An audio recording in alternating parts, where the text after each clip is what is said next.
Welcome tonight. We invite you to drift away on a quiet sea of history. Let your eyes grow heavy and your thoughts settle like morning fog over an ancient harbor. You're about to step aboard a vessel, not of wood or canvas, but of time. A ship of slow, steady memory, creaking softly through the centuries. Tonight's journey will take us across the vast and dangerous oceans once ruled by the Spanish Empire, to meet the men who sailed in tight quarters, fed on salted meat and dwindling hopes. You will hear the story of a doomed treasure ship. We'll ascend the Andes in search of silver and sorrow. And at last, we will sit quietly in the shaded courtyard of a colonial governor's home, where power whispers behind closed doors. The past may be distant, but tonight it is not far. So take a deep breath, feel the sea air, dry and saltless brush against your cheek, and imagine yourself on the deck of a Spanish galleon. The sails above and below life is anything but free. Let us begin. Imagine yourself standing barefoot on damp, splintered planks. The deck shifts gently beneath you, a rhythm like breathing, slow and steady. Around you, the Atlantic stretches in all directions, gray, endless, indifferent. You are a sailor aboard a Spanish galleon, and your journey has just begun. Life on board the floating prison. The Spanish Galleon was a marvel of maritime engineering in the 16th and 17th centuries, multi-decked and burdened with trade. But to the men aboard, it often felt more like a floating prison. The lower decks were cramped and low. Sailors slept in shifts on hammocks, strung between beams, blackened by tar and smoke. Air was stale and thick with the scent of oil. Sweat and salt pork gone slightly off. There was little privacy and even less quiet. The constant creak of timbers, the groan of the hull, the snap of sails overhead, all became part of the sailor's heartbeat. Rats scurried freely, roaches nested in the cracks. Clothes were never truly and dry, and mildew was a companion most men stopped noticing after a few weeks above. The officers had more space, but rank came with little comfort. When the sea turned rough, the food a menu of necessity. Now, imagine the meal. Twice a day you're given your ration. Salted pork or beef, often stringy and riddled with gristle. Ship's biscuit hardtack is your bread. It is dry, hard, and sometimes alive with weevils. Water is stored in wooden barrels and quickly turns foul. The sailors drink it anyway, or turn to wine and watered down rum when available. Fruit, fresh vegetables, or anything green is rare. Beyond the first weeks, it's no surprise that scurvy, the sailor's silent killer, takes many teeth, loosen, joint ache. Wounds refuse to heal, and all the while, the ship sails on the work endless and unforgiving.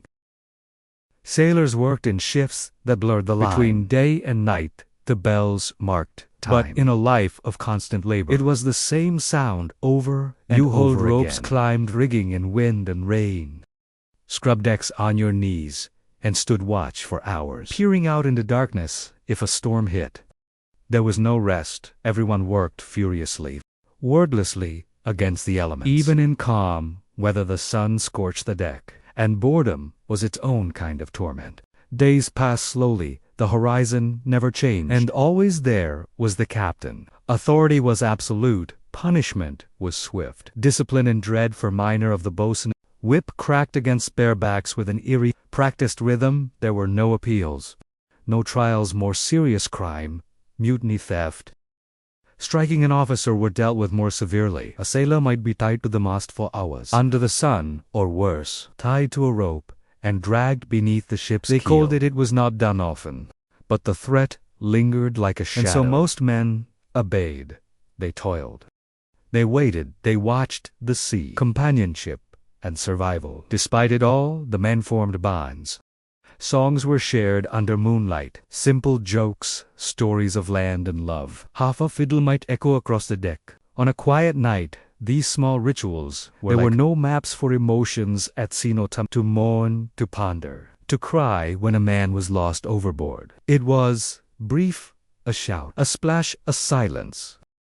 The ship did not stop. They marked the spot in memory, and then they moved on. Enduring weeks the ocean turned into months. The wind was both friend and foe. Storms came like monsters from the deep. Howling hungry sails tore. Men clung to wet ropes and prayed. And when the weather cleared, it was almost worse. Calm seas meant still air. Stagnant sails, a dead ocean. There were days when the sun sat motionless, and time itself seemed to melt. These were the most dangerous days. Despair crept in, quiet and slow. Sailors whispered to one another, hoping land would come soon. Some scratched marks into the walls to count the days. Others stopped counting altogether. As the sun dips behind unseen mountains of water, we prepared to leave the deck behind. In the next segment, we will follow one ship, a ship so heavily laden with silver and dreams, it seemed doomed from the very start. Her name was the Nuestra, and her journey did not end where it was meant to. The Galleon groans in memory. Now imagine yourself walking slowly along the sun-bleached deck of a different vessel, heavier and burdened with a different kind of cargo. Gold, silver, emeralds, copper, ingots, and fear. She is the Nuestra Señora de Atocha, one of the richest ever to sail from the New World. And her story is one of ambition, met with oceanic indifference. Let us drift back to the year 1622. The fleet and the fortune. By the early 17th century, Spain's empire stretched from the Peruvian Andes to the coasts of Mexico and the Caribbean. Her ships, laden with goods, silver and souls, sailed in fleets protected by cannons, charts, and prayers. The Atocha was part of the Tierra Firme fleet, a convoy of 28 ships that departed from Havana, Cuba, in September 1622, bound for Spain. Each vessel carried immense cargo, the wealth of a continent, harvested by conquest and forced labor. The Atocha herself was a floating vault. 213 crew members and soldiers were aboard, along with 82 passengers in her hold. 24 tons of silver coins, hundreds of copper ingots, crates of precious jewels, and chests sealed with red wax and royal stamps. But wealth makes a ship, and heavy. Storms do not care the hurricane. Imagine a sky thick with rolling clouds. The wind picks up a little at first, but steady the sea begins to breathe harder. 2 days out from port on September 6th, the fleet encountered a hurricane. There were no forecasts, no head-view beacons. Only the change in the air and the sound of timbers beginning to protest. Sails were lowered, prayers whispered, and then chaos waves towered above the decks. Masts snapped like brittle stalks. The sea, in its fury, showed no preference for gold or men. It took both. Several ships went down, scattered across the seafloor. But the Atocha, she was special. She sank quickly and violently, about 35 miles west of Key West, Florida. Her masts broke the surface for a day or two. Before they too vanished, only 5 survived. They clung to bits of wreckage, watching the horizon drifting alone in silence. The search that the Spanish, realizing the enormity of the loss, sent divers, indigenous and enslaved, back into the sea over the course of weeks. Then, months, they scoured the shallows near the Florida Keys. Other wrecks gave up bits of cargo, but the Atocha would not be found. Year after year, divers returned nothing. A fortune as if erased from the world. Eventually, the search was called off. The empire moved on. The records were filed, and the attack became legend. Lost to time, and then found again. Centuries passed, the ocean rolled on. It was empty until the 1970s. That a determined treasure hunter named Mel took up the quest. He studied old maps, COMB, archives in Spain, tirelessly off the coast of Florida. Every day he'd tell his crew, "Today's the day." For years, they found only fragments, bronze cannons, silver coins, bits of butt. In 1985, after more than 15 years of searching, they found her, scattered beneath layers of coral and sand. The Atocha gave up her cargo, $400 million in treasure, coins still bearing the faces of long-dead kings, jewels gleaming as if they had never left. The find was both triumph and controversy. Legal battles followed. Museums and private collectors circled. But the story had already written itself in soul. The slow, quiet lesson. And yet, for all the treasure, the Atocha was, in many ways, a monument to human overreach. Heavy with silver, blind to warning signs, unprepared for the oldest force on earth. The sea, her tale, is not one of glory, but of quiet ruin of life, swept away, of wealth meant for kings, now buried with coral and time. As we leave the wreckage behind, imagine the silence of the ocean floor, how gently the silt drifts over the coin, how barnacles cling to what once was pride. And now we climb inland in the next segment. We ascend steep Andean trails to forgotten cities, from stone and silver, will follow the thread of wealth back to its source. The mines of, and the ghostly towns built around them. The sea fades behind us now, and in its place rises a different sound, distant echoing metallic pickaxes striking stone. Muffled footsteps in narrow canyon. The thin whisper of wind over high, dry mountain pass. Now imagine yourself walking slowly through the Andes. The air is cool and thin, your breath shallow. The earth beneath you is gray with dust. Ahead lie the forgotten cities of silver. Ruins now, but once they fueled an empire. Welcome to the highlands of the mountain that bleeds silver. In 1545, Spanish explorers came across a mountain unlike any they had ever seen. The indigenous peoples of the region, the Quechua and Amara, had long known of it. They called it Sumaj Orco, the rich hill, but the Spaniards gave it a new name. Cerro Rico, imagine a peak that shimmered not with snow, but with veins of raw silver, visible even on the surface. The discovery was staggering, and what followed was the rapid construction of a city. At its base, at its height, Potos became one of the largest and richest cities in the world. It rivaled London and Paris. It had theaters, churches, coin mints, and crowded streets, bustling with people from every part of the Spanish world. But beneath that surface was a constant hum of hardship. The work in the mines. Close your eyes for a moment and picture a narrow, twisting tunnel. The light fades quickly. The air grows thick and hot. The walls seem to press This is the inside of Cerro Rico. Tens of thousands of indigenous laborers were forced into the mines under the meta system, a form of tribute labor, adapted from Inca traditions and reshaped into something far more brutal. They worked in darkness, breathing air thick with mercury fumes and silver dust. They carried sacks of ore on their backs, up ladders slick with sweat and fear. Many never saw the sky again.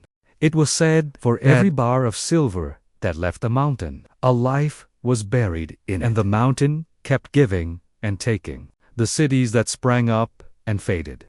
The silver didn't stay in. It was carried by llama caravan, by mule trains, and eventually by riverboats and galleons to support this flow. Entire towns appeared along the routes, mining villages, refining outposts, staging camps. They rose quickly like mushrooms after rain, filled with workers, merchants, soldiers, and priests, and just as quickly, they vanished when the silver dried up. Now these towns exist only as shapes. Rows of broken stone walls sunk in plazas, cracked bells lying in churchyards. Their names are forgotten, their stories faint like echoes in the wind. The cost in mercury. One of the most haunting chapters of this story lies not in the mines themselves, but in the process used to refine the silver. It required mercury, and lots of it. Mercury was shipped to from distant mines, like Huancavelicas, sometimes called the mouth of hell. There the air stung with vapor. Workers became ill, confused or weak. The poisoning was slow, quiet, and irreversible still. The refining continued because the world wanted silver, and Spain needed silver, and so the mercury flowed and the people disappear. The coin that circled the world. From came the famous pieces of 8 silver coins, stamped with royal crests and the letters P and S for a silver. They traveled to Manila, to Lima, to London. They funded wars, paid soldiers, lined a palace as a king, and yet they all began in this cold, dusty mountain, with men who had no choice. Imagine holding one of those coins now. It glints heavy and cold, and if you listen closely, perhaps you can still hear the breath of a miner. Deep below whispers of ghost towns. Today, the mines of Cerro Rico still operate, though on a much smaller scale. Tourists visit, some even descend into the tunnels. But many of the towns that supported this vast machine are gone, swallowed by time. Eroded by wind, their chapels crumble. Their roads vanish into scrub. Yet the legacy remains. Silver built an empire. But it also built graves. And as the wind moves softly over the mountain ridge, it is not celebration you hear. It is memory. Now, let us leave the wind-swept heights of the Andes. Behind the mountain is still the tunnel sleep once more. You descend slowly, and as you do, the soundscape shifts from wind to whispers. From hammering pickaxes to the low murmur of political conversation. Behind thick wooden doors, we find ourselves in the warm, sun-drenched courtyards. The colonial elite, welcome to the governor's palace. The house on the plaza. Imagine yourself standing before a colonial mansion. It sits on the edge of the central plaza square, alive with horses' hooves. Merchandising murmured greeting, shaded beneath arcade. The building is 2 stories, whitewashed with a heavy wooden door reinforced in iron. The windows have ornate. The balcony above is made of carved cedar. A soldier stands guard motionless in the heat. Inside it is cool and still. You pass beneath archways into a shaded courtyard, where a fountain trickles softly. Palm leaves rustle. A breeze carries the scent of spicy clove, cinnamon, and meat roasting nearby. This is where the governor lives. This is where he rules a life of power, and pretends to be a colonial governor in the New World. Wants to be the embodiment of royal authority. But far from the royal court appointed by the crown, the governor held near absolute authority. Within his territory, he oversaw taxation, enforced laws negotiated with native rulers, coordinated trade convoys, and even presided over judicial matters. His signature was law, his voice carried weight. But the burden was great, the vastness of the land, the slowness of communication with Spain, and the complexity of managing colonial life, created a constant tension. Behind closed doors, power grew paranoid. A daily routine, his mornings began with reports. Letters delivered in leather pouches by riders who had galloped 4 days or weeks. News from the mines, from the coast. From the capital he met with advisors, priests, captains. He sent edicts, inspected inventories. He sent sealed orders to distant forts. At midday, the heat forced even the most powerful to slow. He retreated indoors, behind thick walls, designed to keep the heat at bay. There, he might take a solitary meal. Roasted meat, maize, cheese, and imported wine before retiring briefly. Later came more meetings, petitioners, traders seeking licenses, officers requesting troops. Every gesture calculated, every word weighed. In the evening, the house grew like candles, flickered in chandeliers of iron and glass.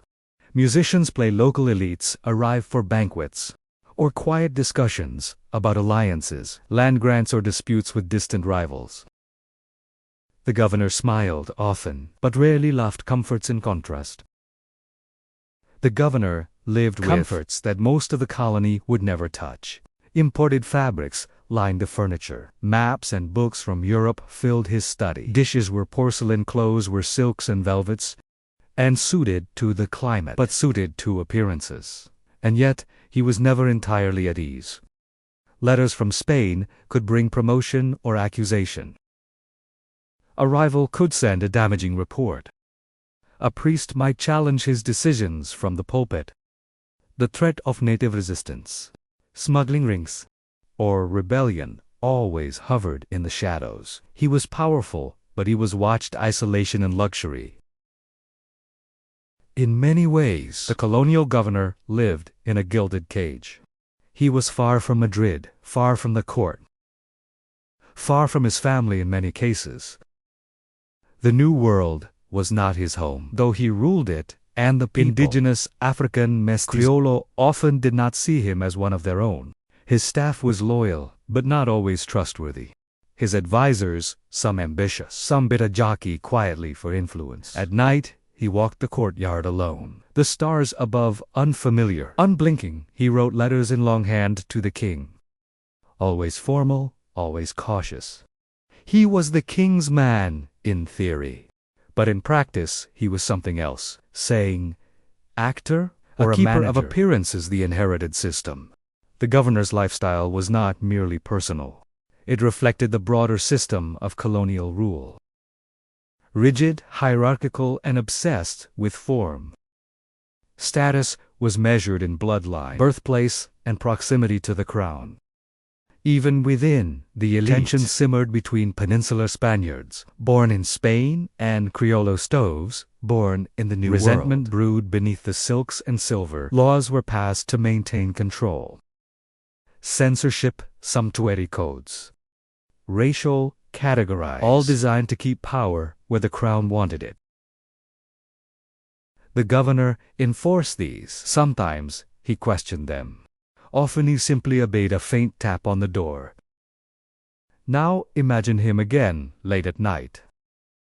Candlelight flickering the day's heat, finally lifting. A knock at the study door. A servant hands him another letter, sealed. Urgent from Spain. He does not open it right away. He sets it on the desk beside a map of the empire that stretches too far to know. He looks out the window, past the plaza, past the church towers. He wonders how long he will remain here, and whether when he leaves, he will be remembered or simply replaced. Now, the palace grows quiet. The servants retire, the plaza stills. The galleons lie docked, the mines lie hushed. The empire sleeps. All that remains is the soft murmur of the past, whispering in candlelight. And now we return to stillness. The sails have been lowered, the gold blocked away. The galleon no longer sways beneath your feet. The governor has gone to bed. The silver mountain is once again wrapped in clouds. Tonight, you have traveled through wind and salt, stone, and you have felt the cramped decks beneath tired sailors. You have drifted beneath the waves with lost treasure. You have stood in towns that no longer exist and walked the shaded corridors of colonial power. So much of history is movement, of ships, of wealth, of power, of people. But here, in the quiet, we see that history is also stillness. What remains when the noise has passed? What echoes in the silence? The sea forgets, no one, the mountain too, keeps its secret. And even the most powerful must sleep eventually. As you lie there, now eyes heavy, limbs soft and still, imagine the soft rocking of a ship. Not one caught in storm, but one drifting gently under moonlight. Imagine the mountain air settling over forgotten ruins. Imagine a letter, Hafferton, resting beside a candle in a quiet room. Let your thoughts wander like ships with no anchor. Let the world of the past recede like the tide, leaving only dreams. Sleep well. Traveler of time, the journey is done and the night is yours.